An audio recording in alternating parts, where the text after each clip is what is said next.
Hello दोस्तों, नमस्कार। SMKC channel में मैं आप सभी लोगों का दिल से बहुत बहुत स्वागत करता हूं।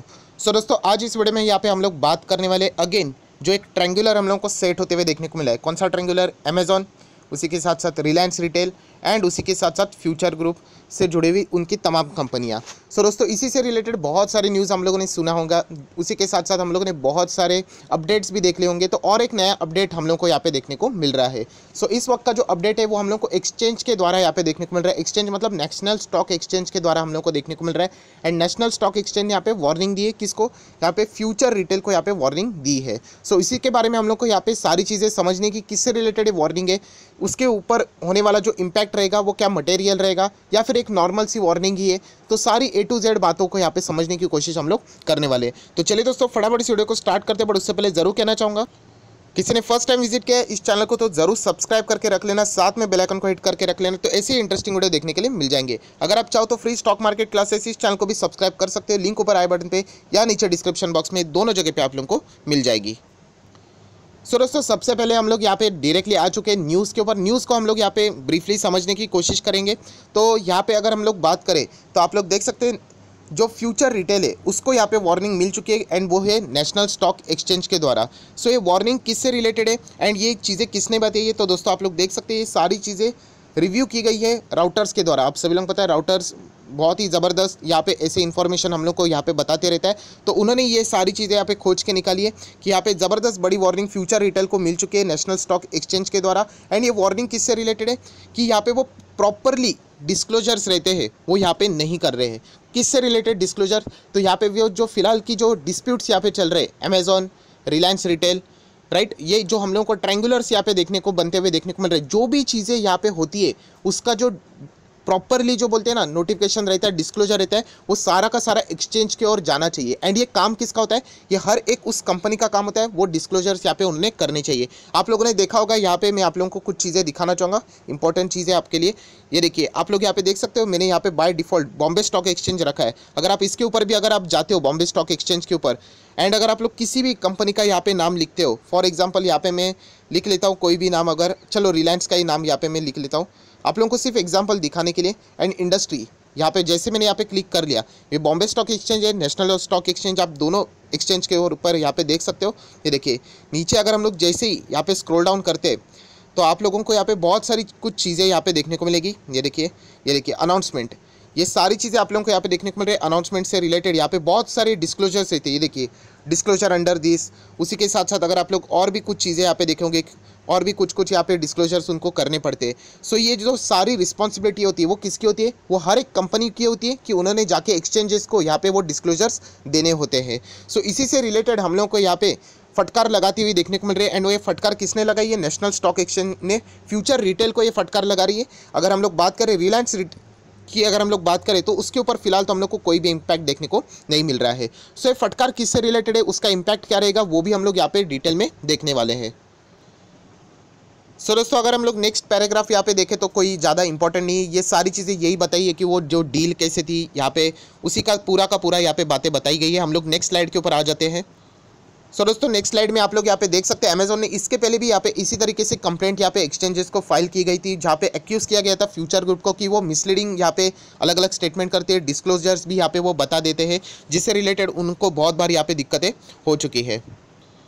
और दोस्तों, ये जो वार्निंग है ये कोई फर्स्ट टाइम ऐसी वार्निंग नहीं है। आप लोग यहाँ पे देख सकते हैं ऐसे बहुत बार बोलते हैं ना अनरिपोर्टेड ईमेल्स थे, जो कि यहाँ पे हम लोग बात कर सकते हैं नेशनल स्टॉक एक्सचेंज को यहाँ पे रिपोर्ट करना चाहिए था किसने? फ्यूचर ग्रुप ने, उससे रिलेटेड जितनी भी चीज़ें थी। सो उन्होंने यहाँ पे क्या किए थे, वो डिस्क्लोज यहाँ पे नहीं किए थे। आप लोग देख सकते हैं कौन से डिटेल्स, आर्बिट्रेशन से रिलेटेड जो ऑर्डर था, या फिर अगर हम लोग यहाँ पे बात करें और भी फाइनेंशियल्स जो डिटेल्स रहते थे लेंडर्स के, रिलायंस रिटेल के साथ और रिलायंस के जो साथ उन्होंने डील की थी, उससे रिलेटेड जो भी यहाँ पे जो बातें थी वो भी उन्होंने यहाँ पे प्रॉपरली डिस्क्लोज नहीं की थी। एंड वो भी नेशनल स्टॉक एक्सचेंज ने बार बार उनको यहाँ पे रिक्वेस्ट भी किया था। तो इससे रिलेटेड ये सारी चीज़ें हम लोगों को यहाँ पे देखने को मिल रही है। सो इससे रिलेटेड जो क्लैरिफिकेशंस की अगर हम लोग यहाँ पे बात करें तो आप लोगों को यहाँ पे मैं बताना चाहूँगा,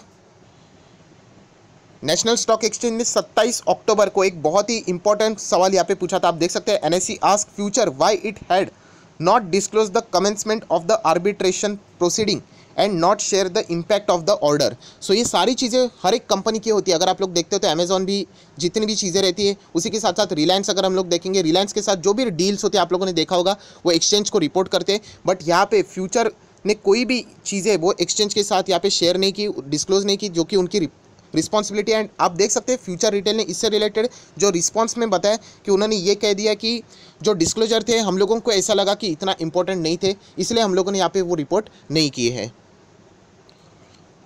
सो दोस्तों, जैसे मैंने आप लोगों को बताया कि यहाँ पे एक फाइनल वार्निंग की तरफ से हम लोगों को ये सारी चीज़ें देखने को मिल रही है। तो अगर इसके बाद अगर फ्यूचर रिटेल अगर कोई भी डिफ़ॉल्ट यहाँ पे कर देता है, जो कि उनका रिपोर्टिंग का उनका काम है, उनकी रिस्पॉन्सिबिलिटी है, तो शायद से उनको यहाँ पे एनएससी के जो कड़े कदम रहेंगे, एक्सचेंज के जो भी कदम रहेंगे, उसका सामना उनको यहाँ पे करने यहाँ पे पड़ सकता है। सो फिलहाल अगर हम लोग यहाँ पे बात करें तो डेफिनेटली एक वार्निंग फॉर्म ही हम लोग को यहाँ पे देखने को मिला है। इसीलिए अगर हम लोग बात करें तो फ्यूचर रिटेल या फिर रिलायंस इंडस्ट्री के शेयर प्राइस में, रिलायंस देखा जाए तो इससे रिलेटेड उनका कोई लेना देना है ही नहीं, जो वार्निंग है वो फ्यूचर रिटेल को यहाँ पे दी गई है। बट स्टिल यहाँ पे हम लोग कह सकते हैं कि कोई भी बड़ा नेगेटिव इंपैक्ट देखने को नहीं मिलने वाला है। सो अगर हम लोग यहाँ पे बात करें जो फ्यूचर रिटेल की जो अभी की स्थिति है, वो आप सभी लोगों को पता है, दिल्ली हाई कोर्ट में ही हम लोग को एक केस चलते हुए देखने को मिल रहा है। एंड ये जो बातें थी, पहले अमेजॉन खुद यहाँ पे वार्निंग दे रहा था कि ये जो मैटर है मैं हाई कोर्ट में लेके जाऊंगा, बट फ्यूचर रिटेल खुद ही अमेजॉन के अगेंस्ट यहाँ पे हाई कोर्ट में जा चुका है। एंड वो भी किससे रिलेटेड गया है, तो यहाँ पे जो सिंगापुर आर्बिट्रेटर का जो इंटरिम ऑर्डर था वो इनवैलिड है करके, या फिर बोल सकते हैं कि इंडिया में वो लागू नहीं होना चाहिए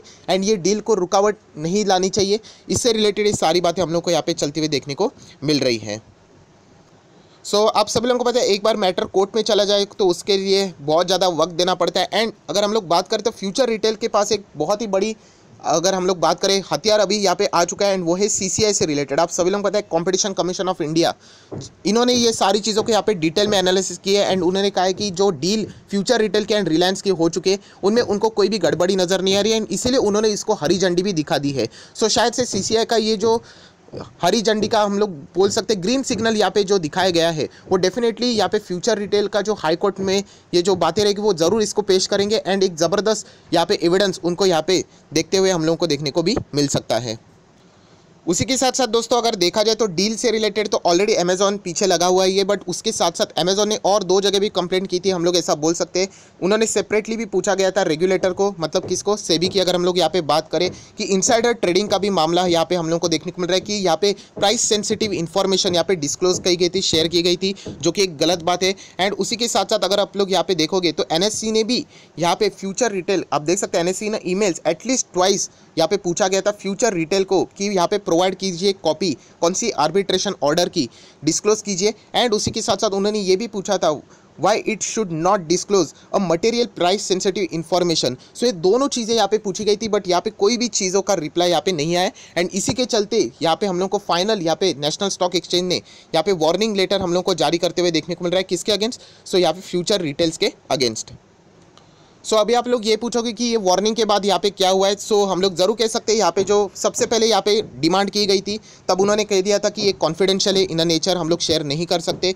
या फिर उन्होंने ये भी कह दिया था कि अगर हम लोग बात करें sharing the further information could be a detrimental to the company. But finally ये वार्निंग के बाद हम लोग यहाँ पे कह सकते हैं कि जो कॉपी है, जितनी भी रिक्वायरमेंट थी नेशनल स्टॉक एक्सचेंज को, वो फिलहाल यहाँ पे मिल चुकी है। सो डेफिनेटली यहाँ पे एक आखिरी वार्निंग यहाँ पे दे दी गई है। अगर यहाँ पे इसके बाद कोई भी यहाँ पे डिस्क्लोजर से रिलेटेड कोई भी इश्यूज़ यहाँ पे फ्यूचर रिटेल्स के द्वारा होते तो उनके बहुत ही बुरे कॉन्सिक्वेंसेस उनको यहाँ पे फेस करने पड़ सकते हैं। सो डेफिनेटली ये आज के दिन की बहुत ही इंपॉर्टेंट न्यूज़ थी। एंड इसी के चलते अगर हम लोग यहाँ पे बात करें तो मैं ऑलरेडी बता चुका हूँ कि शेयर प्राइस के ऊपर इसका कोई बड़ा इंपैक्ट नहीं होगा, क्योंकि एक वार्निंग टाइप का था। फॉर एग्जांपल अगर पेनल्टी भी लग जाती तो भी इतना बड़ा इंपैक्ट नहीं रहेगा, क्योंकि फ्यूचर रिटेल के पास एक बहुत बड़ा यहाँ पे मतलब एडवांटेज यहाँ पे आ चुका है, एंड वो है सीसीआई अप्रूवल का। सो अगर यहाँ पे अगर ये डील कंप्लीट हो जाती है तो हम लोग ज़रूर कह सकते हैं यहाँ पे फ्यूचर रिटेल हम लोग को बहुत ही नीचे जाते हुए देखने को मिल रहा है।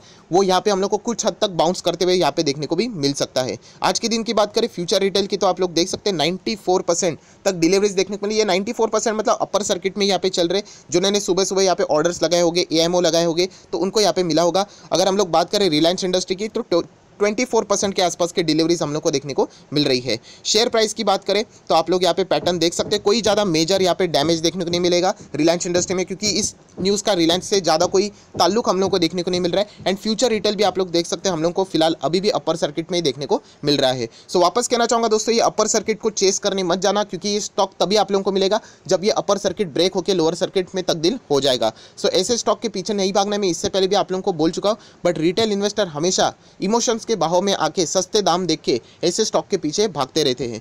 सो आशा करता हूँ दोस्तों, जितने भी इंपॉर्टेंट इन्फॉर्मेशन थी वो यहाँ पे मैंने आप लोगों के लिए सामने यहाँ पे रख दी। सो जरूर आगे यहाँ पे क्या होता है, बहुत ज़्यादा क्वेश्चन मार्क्स यहाँ पे क्रिएट हो रहे हैं। अमेजॉन इतने आसानी से ये बोलते हैं ना रिलायंस इंडस्ट्री या फिर फ्यूचर ग्रुप को चैन की सांस लेने नहीं देगा, क्योंकि ऑब्वियसली उनका बिजनेस नेचर भी सेम ही है। सो ये डील से रिलेटेड जितनी बात थी स्ट्रेच होती हुई हम लोग को देखने को मिलेगी, उतना ही अमेजॉन को फायदा होगा एंड उतना ही Future group and Reliance industry को हम लोग को नुकसान देखने को यहाँ पे मिल सकता है। आप देख सकते हैं रिलायंस इंडस्ट्री की ग्रोथ एक पॉइंट पे आके हम लोग को रुकते हुए देखने को मिल रही है, कोई मूवमेंट नहीं, जबकि निफ्टी हम लोग को इतना ज़बरदस्त दौड़ते हुए देखने को मिला। सो विदाउट रिलायंस के पार्टिसिपेशन में अगर मार्केट इतना तेज दौड़ता है तो आप अंदाज़ा लगा सकते हो, अगर रिलायंस का भी पार्टिसिपेशन होता तो बाजार और भी हम लोग को अच्छा भागते हुए देखने को मिल सकता था। बट एनीवेज यही तो है स्टॉक मार्केट, ऐसी चीज़ें यहाँ पे चलती रहती है जिससे रिलेटेड अपडेट आप लोगों ने यहाँ पे रखना होता है। सो आशा करता हूँ आपको वीडियो अच्छा लगे तो लाइक एंड शेयर कर देना। So that's it, thank you very much दोस्तों, we will be meeting next video, तब तक के लिए बाय बाय।